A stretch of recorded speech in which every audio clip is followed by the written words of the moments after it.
the beginning of fetch. Oh, you didn't get it. Where'd it go? Come on.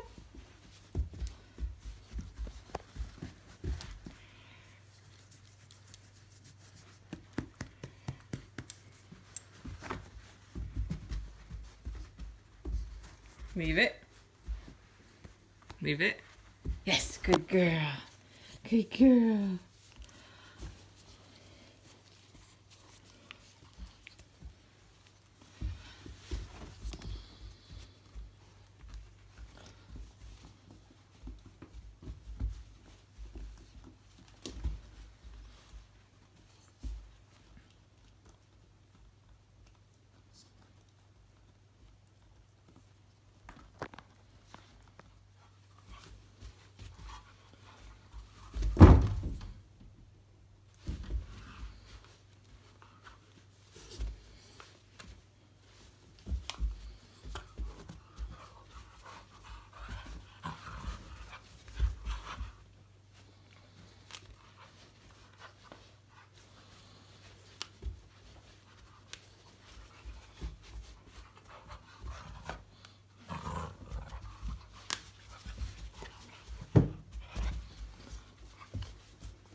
Leave it. Out. Out. Yes. Go get it. I don't have it anymore. I threw it. Yeah. Leave it. Leave it. Good. Good girl. Good girl. Play with this. So teaching the leave it command at this age is great. You intentionally leave stuff on the floor that you don't want them to play with. And then you give them plenty of things that they can play with. So as soon as they touch something like this belt or like these clothes, as soon as they touch something they aren't supposed to, you say leave it. Flick them on the nose if you have to get them to stop. And then you give them something that they can play with because puppies need something in their mouth.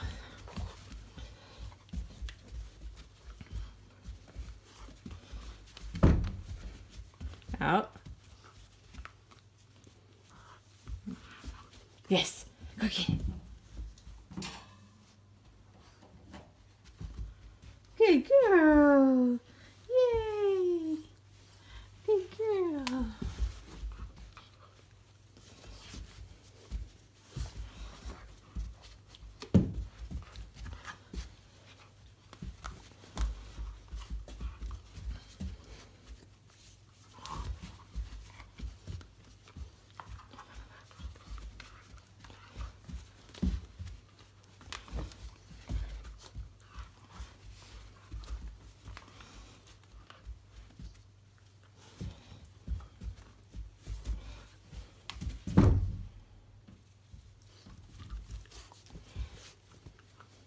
Off. Where are you going? I think maybe it's time for a potty break. When they lose interest in their toys and then start to wander, like she was just ready to wander around the room, it often means that they're looking for a place to go. I'll take her out in just a minute. She just had breakfast, so it's pretty typical that 20 minutes after breakfast they need to go outside to have a bowel movement. So we introduced retrieving, we worked on leave it, and we introduced the out command. And I did a video on this with Ebony, but when you want to teach them to go out, you're playing with them, and then you hold still and get really boring. Okay, out. Yes, good girl. Yay, good puppy. Yay, good girl. Good girl. She has more fun playing tug of war than Ebony, so it's easier to teach.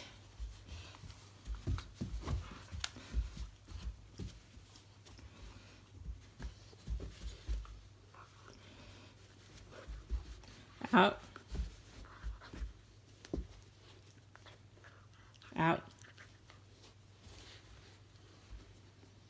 Yes, go get it. Where'd it go? Oh my goodness, it disappeared. Yeah.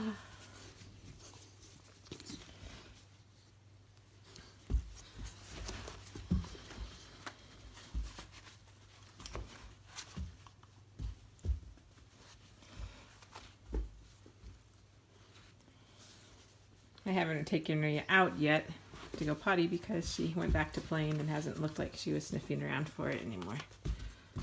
So I might have misread her.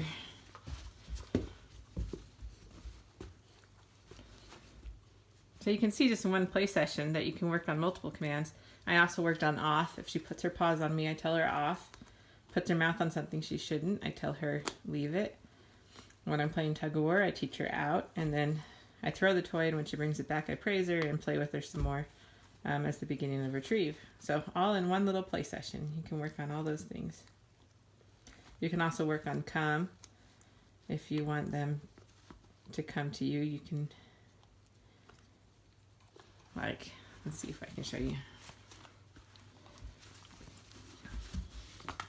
First of all, I need to play with her because I can't just take it from her. Otherwise, she'll never want to bring it to me because I'll just take it from her. So she wants to think when she brings me a toy, she's going to have fun. It's an important part of the retrieve.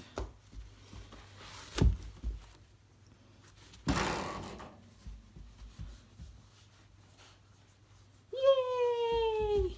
Good girl. Well, that was a good example of come, even though I didn't use the command come. But that's a great time I could have said come.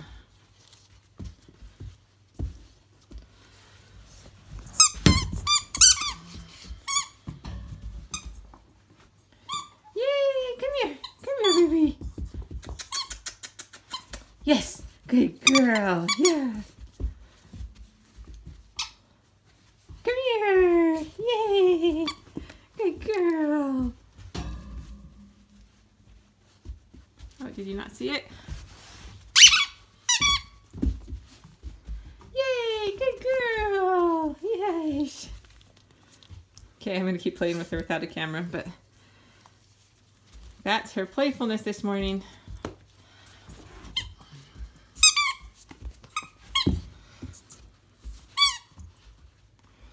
The other thing you can work on, which she hasn't had a bad problem of since I got her, so I don't know if the breeder worked on this before or she naturally does it. Oh, there we go. Good girl. If they bite your hand too hard and it hurts, if they mouth you so it hurts, you can growl at them. You can also, here, I'll try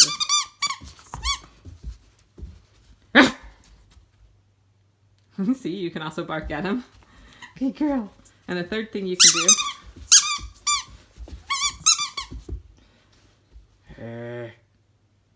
Good girl. You can yelp.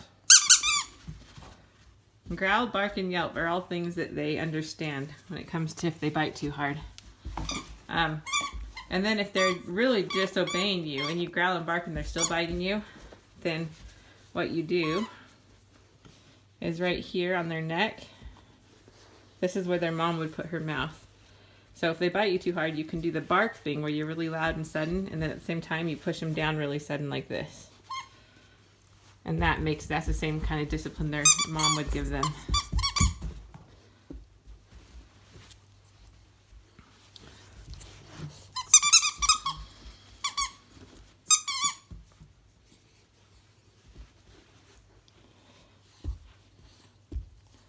Okay, bye-bye.